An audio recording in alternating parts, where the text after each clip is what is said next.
ભીંડા ભાઈ ના કરાય. આ ભીંડા વસ્તુ દાઢિયા જતા રહે, દવા એટલી નાખવાની 5 રૂપિયા આપણા ભારતા નહીં. આ વસ્તુ કરાય જ નહીં. એમ બીજું કરીને બેસી રહો આગળ પડે. આ હમણાં ધંધા ના કરાય ભાઈ. આ બધી આ ધંધા જો 1000 1050 7 દાઢિયાને 1050 રૂપિયા દાઢિયાના બરાબર. 700 રૂપિયા ભાડું, 3 ઝપલા લઈ જાય, 2 ઝપલા લઈ જાય. હવે એમાં અમારી મજૂરી તો રૂપિયો ગણવાનું નહીં, 5 રૂપિયા ભારતા નહીં. અને આવા ધંધા જ ના કરાય.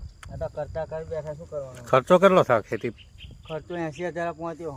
દર વખતે ભેંડા વેણે ને એટલે રૂપિયા 2200 2300 રૂપિયાની દવા નાખવી જ પડે ફરજિયાત. પછી 5 રૂપિયા ભારે નહીં હતું. પછી દાણ વાળો પૈસા 25,000 રૂપિયા આલવાના 2.5 વીઘાના. 27,000નું બિયારણ, 4,500નું ખેડાયું.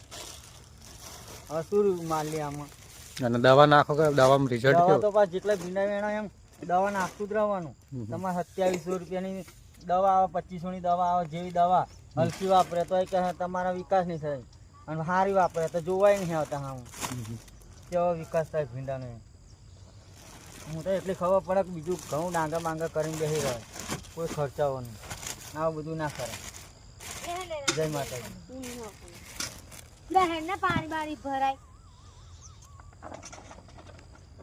નહીં આવવાની.